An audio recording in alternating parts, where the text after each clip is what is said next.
very much for this invitation, this introduction. I am the prosecutor of the Darfur case, so I will use the Darfur case to present two different problems. One, the connection between local realities and international relations. But the second point is connected with what you were talking. The problem is we are living in a global economy. You talk about Al Jazeera explaining the problem of communications. You talk about democracies. But we're talking about states, national states.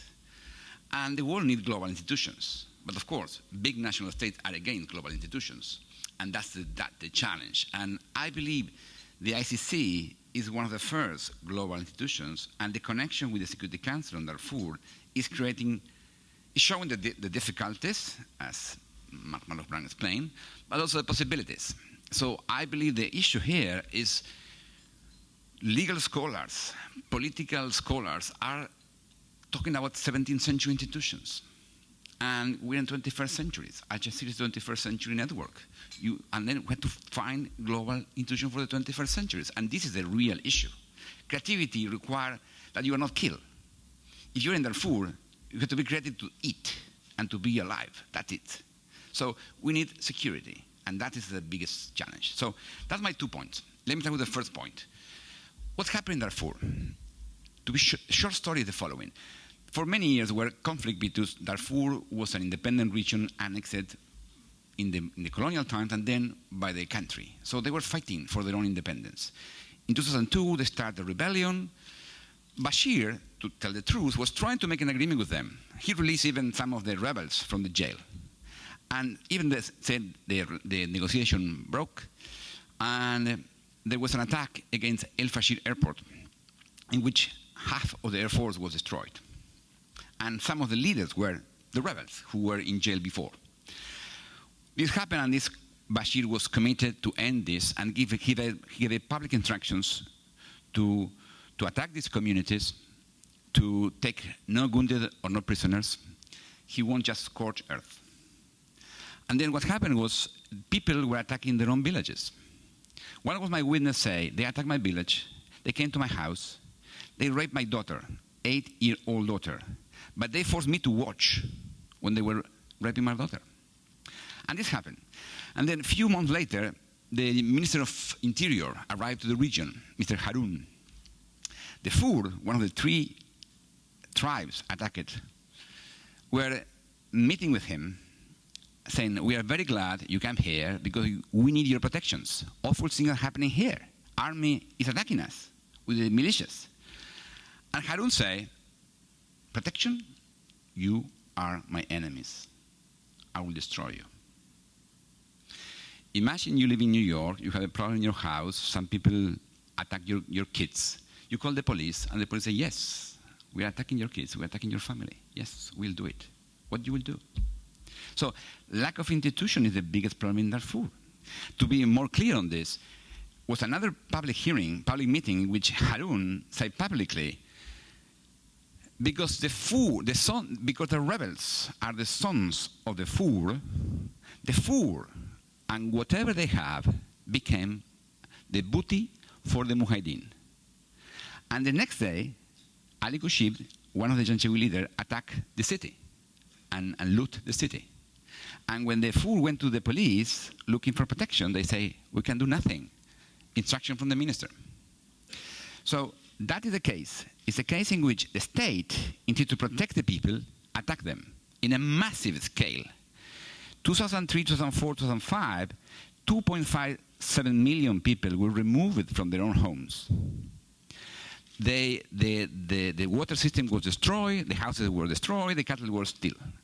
So who was in charge? Mr. Ahmed Harun, the Minister for the Interior. 2.5 million people are in displaced camps. They receive no food from the Minister of Humanitarian Affairs. They receive no protection.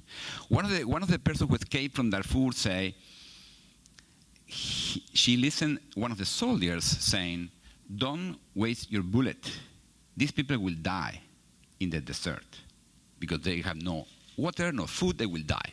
The Sudanese government is providing no food for them, providing no assistance for them. Even, as you know, Sudanese economy is booming, 2 digits growing each year. because the oil is a huge revenue for them. No protection for them. Because humanitarian assistance went there, international community forced them to receive humanitarian assistance. So these people are surviving. So the need to keep humanitarian assistance is crucial. And interestingly, why, you know, who is the Minister for Humanitarian Affairs? Who is the one who is not providing assistance? Who is the one who is basically using humanitarian assistance to hindering the international humanitarian assistance? It's Minister Ahmed Haroun. So the same person who was the Minister for the Interior is now the Minister for Humanitarian Affairs. And it was my first case, proving the international community, and that was one of the added value of my office. We transformed stories about the Hilal and other very famous Janjaweed militia leaders in a clear record that was an absolute operation conducted by the state, coordinated by the Minister for the Interior, now Minister for Humanitarian Affairs. And this was the first case. And the first case was we indicted Mr. Haroun and one of the militia Janjaweed leaders. And I think one of the biggest problems was in those days, no one was paying attention to the case. International community ignored this arrest warrant, and they tried to make a deal with the Sudanese authorities, ignoring Haroun. Because of course it's easy. It's difficult to talk about Haroun in Khartoum. Some minister told me, oh, I went to Khartoum. I was furious when I talked to them about Haroun. Basically, I'm a prosecutor, so I just had to do my job, so I keep looking for evidence. And in December 2007, I informed to the Security Council that Haroun, now as a Minister for Humanitarian Affairs, was still attacking these people in the camps. And there are 2.5 million people now under attack.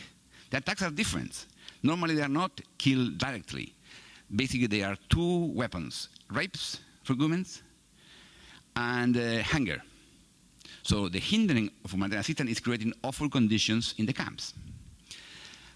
And I informed in December 2007 that I was going to Haroun was again in charge of the attacks, but of course the ministry was not alone. Someone was instructing him, someone was protecting him. And I informed in December 2007 I will investigate those who were instructing Haroun. Of course, if you're a minister, few persons could instruct you. And that's my last case. I request an arrest warrant against President Bashir, because of course he's the one who's controlling these attacks, he's the one who's doing this, committing these crimes. And that for me, now the Petroleum Chamber had to make a decision. Probably will take 2 or 3 months. And look, this is the case. And you understand why we need international community protecting them, because no one else will the national state is attacking them. And that's the real challenge for international community. It's genocide, committed in a subtle way. They are not using gas chambers, they are not using machetes, they are using fear, hunger, and rape. These are the weapons of the crimes.